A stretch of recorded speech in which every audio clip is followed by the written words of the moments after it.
kalau iblis itu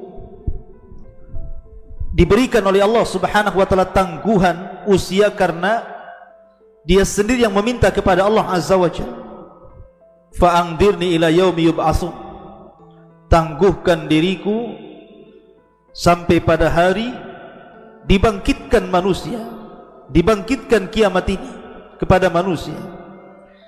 Maka Allah Subhanahu wa taala mengatakan, innaka minal mundharin, kalau begitu engkau termasuk orang-orang yang ditangguhkan. Artinya iblis diberikan oleh Allah Azza wa Jalla usia yang panjang sekali. Berbeda dengan Adam dan anak turunannya, dibatasi usianya. Ma'asyiral muslimin yang dimuliakan Allah Azza wa Jalla. Lalu bagaimana iblis mati? Kapan dia mati? Bagaimana kondisi dia mati? Bagaimana malaikat maut mencabut nyawanya? Bagaimana dia merasakan kematiannya? Ma'asyiral muslimin yang dimuliakan Allah Azza wa Jalla, Ahnaf ibn Qais suatu ketika datang ke kota Madinah. Dia hendak menemui Umar ibn Khattab radhiyallahu anhu.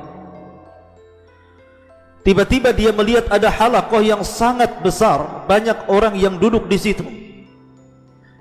Ternyata di halaqah itu yang sedang berbicara adalah Ka'ab al-Akhbar, sedang berbicara di hadapan manusia. Maka Ahnaf ibn Qais pun ikut duduk di halaqah itu. Kemudian dia mendengarkan apa yang dikatakan Ka'ab al-Akhbar radhiyallahu anhu. Dia mengatakan, lamma hadara Adam al-wafat, ketika Nabi Adam alaihi salatu wassalam menjelang wafatnya, dia mengatakan, ya Rabb, syayasmatu bi aduwi idza ra'ani mayyitan wa huwa mungdaru ila al-waqtil ma'lum.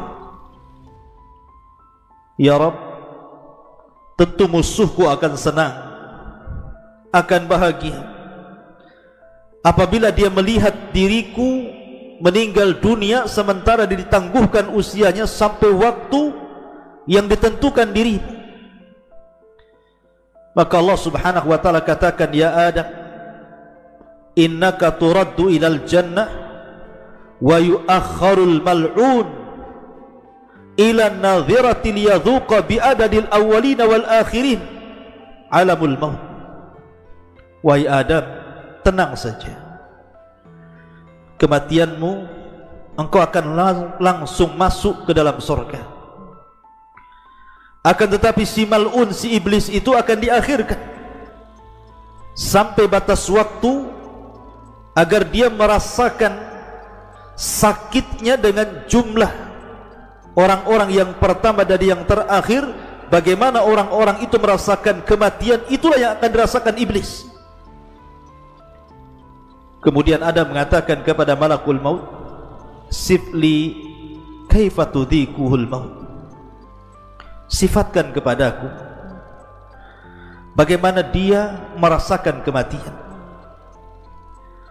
Falamma wasafahu, ketika malakul maut mensifatkan kepada Adam bagaimana kematiannya, maka Adam mengatakan, Rabbi hasbi hasbi, cukup ya Rabb, cukup ya Rabb.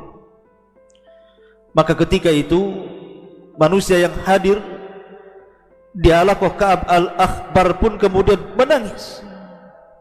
Kemudian mereka mengatakan, ya Aba Abdurrahman, hadithna kaifa yadhukul maut.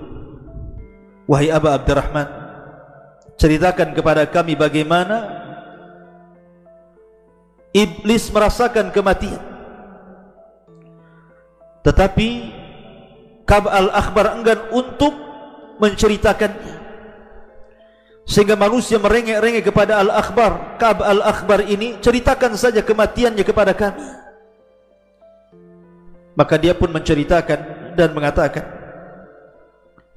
idza kana akhirud dunya wa qarubatin nafkhah fa idzan nasu qiyamun fi aswaqihim wa hum yatakhasamun wa yattajirun wa yatahaddatsun id bi haddatin azimatun yus'aku fiha nisfu khalaiq fala yafiquna minha miqdara thalathati ayyam wa nisful baqi minan nas tadhalu uquluhum fayabkuna madhushina qiyaman ala arjulihim kal ghanami al fazi'ati hina tarassabu'an. Kata beliau, ma'asyiral muslimin yang dimuliakan Allah Azza wa Jalla, ketika dunia sudah berada di akhir-akhir dan tiupan sangkakala sudah dekat dan siap ditiupkan, tiba-tiba manusia, sebagian mereka sedang berdiri di pasar-pasar mereka, sebagian mereka sedang bertengkar, sebagian mereka sedang berjual beli, sebagian mereka sedang berbincang-bincang. Tiba-tiba kemudian mereka mendengar suara guntur yang menggelegar. Maka separuh dari makhluk pun pingsan, dan mereka tidak sadar kecuali setelah 3 hari. Dan sebagian manusia yang tidak pingsan, mereka bingung, mereka linglung, mereka berjalan ke sana kemari tidak jelas tujuan. Mereka ketakutan seperti kambing yang sangat ketakutan ketika melihat binatang buas. Lah ketika manusia sedang seperti ini, maka tiba-tiba mereka mendengar suara guntur di antara langit dan bumi, dan tidak ada satupun di permukaan bumi yang hidup kecuali Allah wafatkan. Maka ketika dunia sudah tidak ada lagi, fatafna dunya wala yabqa adamiyun wala jinniyun wala syaitanun wala wahsyun wala dabatun. Ketika dunia sudah hancur, tidak ada yang hidup, apakah Bani Adam, apakah kalangan jin dan syaitan, apakah kalangan binatang-binatang baik buas ataupun binatang-binatang jinak, semua sudah mati. Maka tiba-tiba iblis, dia masih hidup, karena dia tidak dicabut nyawanya kecuali sampai waktu yang ditentukan Allah Subhanahu wa ta'ala. Apa yang terjadi dengan iblis? Maka Allah Subhanahu wa ta'ala berfirman kepada malakul maut dan mengatakan, wa inni khalaqtu laka bi'adadil awwalina wal akhirina a'wana wa ja'altu fika quwata ahlis samawati wal ardi wa inni ulbisuka al-yawma athwatal ghadabi was sakhati kulliha fa anzil bi sakhati wa ghadabi ila mal'uni iblis fa adhiqhul mauta wahmil alayhi minal mauti mararatal awwalina wal akhirina minal jinni wal insi adhafan mudha'afa. Maka Allah katakan kepada malaikat maut, aku sudah ciptakan dirimu sebanyak orang yang pertama kali diciptakan dan yang terakhir diwafatkan sebagai pembantu-pembantumu, dan aku jadikan dirimu kekuatan yang melebihi kekuatan penduduk langit dan bumi, dan aku telah pakaikan kepadamu hari ini pakaian kemurkaan dan kemarahan. Maka turunlah dengan kemurkaanku, kemarahanku, temui si mal'un iblis itu, biar dia merasakan bagaimana sakitnya kematian. Angkatlah kepadanya, bawalah kepadanya kematian yang sangat menyakitkan, seperti sakitnya orang-orang yang pertama-tama dan orang-orang yang terakhir dari kalangan jin dan juga manusia saat kematian. Lipatkan rasa sakitnya kepadanya. Ma'asyiral muslimin yang dimuliakan Allah Subhanahu wa ta'ala. Kemudian Allah Subhanahu wa ta'ala memerintahkan malaikat maut untuk membawa malaikat Zabaniyah dan membawa rantai dari rantai-rantai neraka lava.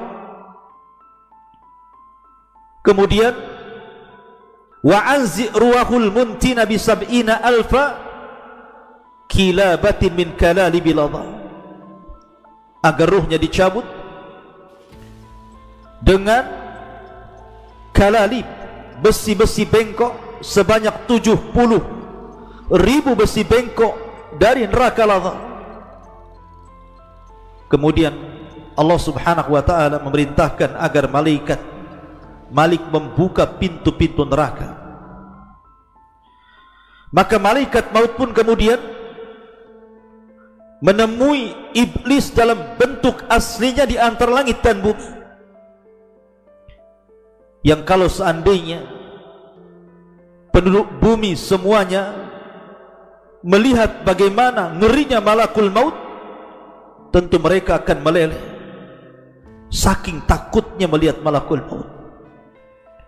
Maka ketika kemudian malakul maut mendatangi iblis, kemudian membentak iblis dan mengatakan, "Kif ya khabis, berhenti wahai khabis, mau kemana kau pergi?" Maka kemudian iblis pun pura-pura pingsan. Kemudian dibentak lagi oleh malakul maut dan mengatakan, "Kif ya khabis, kif ya khabis, berhenti wahai khabis, sesungguhnya aku akan mencabut nyawamu dan kau akan merasakan pedihnya kematian." Maka iblis pun kemudian lari ke arah timur. Ternyata malaikat maut sudah ada di hadapannya. Lari ke dalam lautan, kemudian menyelam. Ternyata di situ pun sudah ada malakul maut. Kemudian lari ke arah mana, di situ sudah ada malakul maut. Sampai ketika tidak ada tempat lagi untuk lari, maka dia pun sampai di kuburan Nabi Adam alaihi salatu wassalam. Ketika di depan kuburan Nabi Adam, dia mengatakan, "Ya Adam, wahai Adam, sebab dirimulah aku terlaknat. Duhai kiranya aku tidak tercipta sebagai iblis." Dia menyesal. Ma'asyiral muslimin yang muliakan Allah subhanahu wa ta'ala, maka iblis pun mengatakan kepada malakul maut sebelum dicabut nyawanya, "Wahai malakul maut, sekiranya kau cabut nyawaku, kira-kira minuman apa yang akan kau berikan kepadaku?" Maka malakul maut mengatakan, "Engkau akan meminum dari air neraka lava." Ma'asyiral muslimin yang muliakan Allah azza wa jalla, air neraka Saqar, air neraka Jahim, air neraka yang sangat panas berlipat-lipat. Maka mendengar hal itu iblis yatamarra, kemudian berguling-guling di tanah. Kemudian dia pun berteriak lagi. Kemudian dia berusaha lari ke arah timur dan barat, ke arah selatan dan utara, tapi tidak ada tempat, kecuali ketika dia sampai ke tempat di mana Allah turunkan dia di bumi. Maka malaikat maut pun kemudian mencabut nyawanya dan dia merasakan sakit, seolah-olah rasa sakit yang dikumpulkan dari setiap sakit manusia jin saat dicabut, mulai dari yang pertama hidup sampai yang terakhir mati. Ma'asyiral muslimin yang dimuliakan Allah subhanahu wa ta'ala,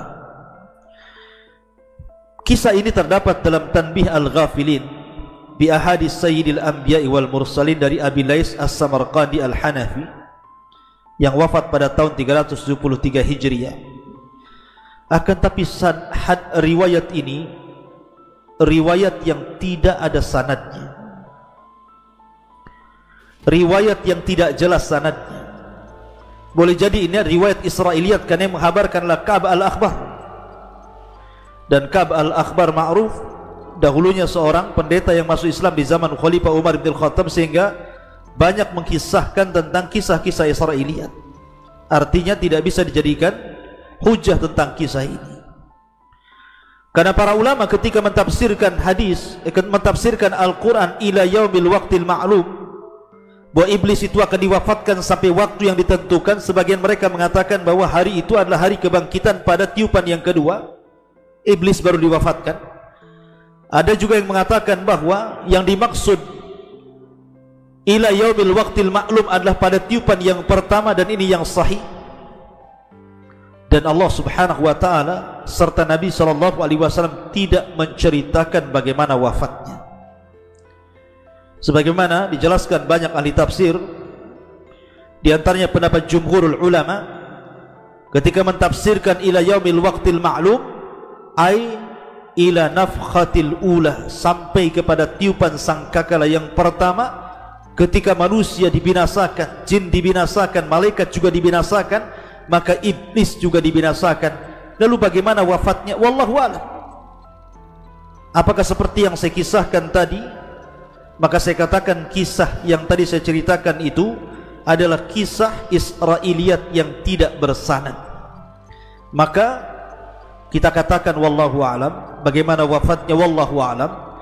Yang jelas Allah subhanahu wa ta'ala lebih paham dan lebih tahu bagaimana dia mencabut nyawa iblis laknatullah alaihi.